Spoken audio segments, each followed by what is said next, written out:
¡Wow! Carlos Carranco. Carlos, ¿cómo estás? Gracias, muchas gracias, Anita. Sergio. Bienvenido. Jaime, muchas gracias. El piano. Bien, muchas gracias. El rey de los instrumentos y que prácticamente no puede faltar en cualquier escenario donde se escuche la música. Digo prácticamente porque a veces sí no lo pone, ¿no? Así es, se ha dado en llamar el rey de los instrumentos porque es muy completo y además su historia es sumamente interesante. Veíamos al principio la cítara, que es como esa especie de cajita de salterio que se toca con las manos. Ese es el antecedente más remoto del piano. Después ya vino el órgano, que era a base de fuelle de aire, y enseguida viene lo que se llamó el clavicordio, se llamó también la espineta, que nada más eran variaciones, pero era ya una especie de arpa, ya con su bastidor, y donde percutían, golpeaban unos martilletes, pero de metal. Por eso se ve, inclusive en los Locos Adams, no sé si, bueno, ustedes están chavos, pero No, ya me tocaron. pero sí les tocaron. Los Locos Adams, oye ahí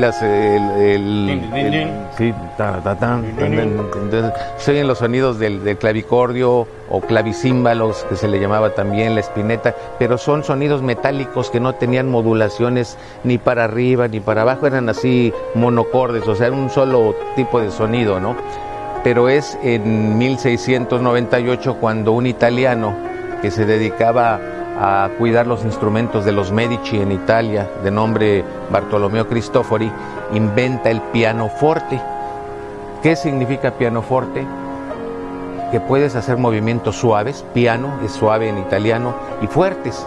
Entonces aplicó unos martillitos de fieltro que golpeaban las cuerdas en lugar de los metálicos, y un sistema que si tú tocabas suavecito sonaba suavecito, pero si tocabas fuerte pues sonaba más espectacular. Y después vinieron otros avances muy importantes, los pedales. En principio no había los pedales que tenemos, que son 3 los básicos. Uno es para atenuar los sonidos, hacerlos medios ahogados, medios suaves. Otro es para darle brillantez y volumen, y otro es para dar unos tonos así un poquito variados, ¿no? Entonces el piano es una evolución maravillosa que podemos ver a lo largo de la historia. Oye, ¿cómo es que el piano realmente, o sea, ese sonido tan característico, pues no está peleado en sí con ningún género? Ya sabes, por ejemplo, ahorita lo estamos escuchando como que en rock and roll, lo escuchamos en baladas, en música clásica. Entonces, ¿qué es lo que hace que sea un instrumento que no se pelee con ningún género? Pues porque Suena re bonito. Suena re bonito, claro. Tiene todas las notas musicales, son entre 7 y 8 octavas las que tiene un piano, y se adapta a todos los ritmos. Podemos verlo, si ya vamos al siglo XX, por ejemplo, pasando por los clásicos, porque tenemos a Beethoven, a Liszt, a Tchaikovsky, a Chopin, que fueron compositores de piano, entre otros varios, ¿no? Crearon sus obras a través del piano, pero ya en el siglo XX, por ejemplo, el Charleston, la pianola, que es un sistema mecánico que echa a andar el piano, es el primer ritmo del siglo XX que resulta espectacular para toda la gente, ¿no? Después vienen las grandes bandas que también, aparte de sus metales, utilizaban el piano. Y después Agustín Lara, por ejemplo, en México, nuestro gran flaco veracruzano, el músico poeta, que pues todos sus temas los compuso al piano. Los compuso al piano cuando tocaba en lugares, en antros, esos sí eran antros, ahí con las muchachas de mala nota, como dicen, y ahí hizo grandes composiciones. El maestro Armando Manzanero, que también compuso al piano sus grandes éxitos. Y vemos, por ejemplo, en el rock and roll a Ray Charles, que lo vimos hace rato, a Little Richard, también Jerry Lee Lewis, también, que fue un gran pianista de rock and roll. Tocaban parados, o sea, hasta metían las piernas así de este lado y para hacer jaramaya ahí. Liberace, que aunque no fue un pianista de rock and roll, un gran pianista, sobre todo era un hombre show, con sus puños de encaje aquí tocando el piano, lo vimos hace rato también. Era todo un show súper ágil, o sea, era una digitación que se llama en piano enorme. Entonces es un instrumento que ha invadido todos los ritmos. La salsa, por ejemplo, Eddie Palmieri, un gran salsero, director de su propia grupo, su orquesta, toca el piano. Ha ido a todos los géneros. Tenemos Elton John, por ejemplo, compone al piano, toca el piano. El mismo, eso iba a comentar, Freddie Mercury, el mismo Freddie Mercury compuso al piano, hizo maravillas. El tema de la Rapsodia de Bohemia es precioso. Y él era un artífice del piano también, entonces por eso es el rey de los instrumentos, porque es el instrumento más completo y se le puede dar la fuerza. Un Raúl Di Blasio, por ejemplo, también. Te iba a preguntar, ¿no? Se clavaron directo y solamente con el piano. Solamente con el piano. Raúl Di Blasio, tenemos a Richard Klederman, que escuchamos con Balada para Adelina, francés él, otros pianistas latinoamericanos como Peter Nero, argentino que ya falleció, Roger Williams, autor de grandes temas de películas al piano también, otro gran pianista. Camila, Mario Dom, siempre está con el piano. Así es, sí. Así es. Y a propósito que lo que dice Camila, evolucionó el piano como tal acústico al piano electrónico. El famoso teclado, ya no son pianistas, ya son tecladistas ahora, ¿no? Pero en los años 60 es cuando una marca japonesa muy importante inventa el piano electrónico, que por cierto en 1960 producía mensualmente 2.200 pianos. Esta marca, 2.200 pianos, inclusive el maestro Manzanero fue un gran promotor de ese piano, como lo fue en aquellos tiempos Johann Sebastian Bach con el primer pianoforte que hubo, y te hablo pues de principios de 1700 por ahí, cuando Bach estaba vigente, ¿no? Entonces han tenido sus artistas, el piano ha tenido en los artistas a sus propios promotores. Sí, y aunque un teclado de la nueva generación a lo mejor te puede imitar o igualar los sonidos a lo mejor de un piano como los de antes, pues no hay como la elegancia, ¿no? De un piano de cola, ¿no? Por ejemplo, ¿no? Sí. Y que estás pues emitiendo el sonido original, ¿no? O natural, ¿no? Bueno, ahorita que dice Sergio esto, los especialistas, los verdaderos expertos dicen que ningún instrumento electrónico podrá igualar el timbre, la magia de lo que es el piano de cola, que por cierto se lanzó por allá de 1865, el piano Steinway modelo D, pero es un piano enorme, o sea que tiene hasta 3-4 metros de largo, pero la caja acústica que tiene es muy resonante.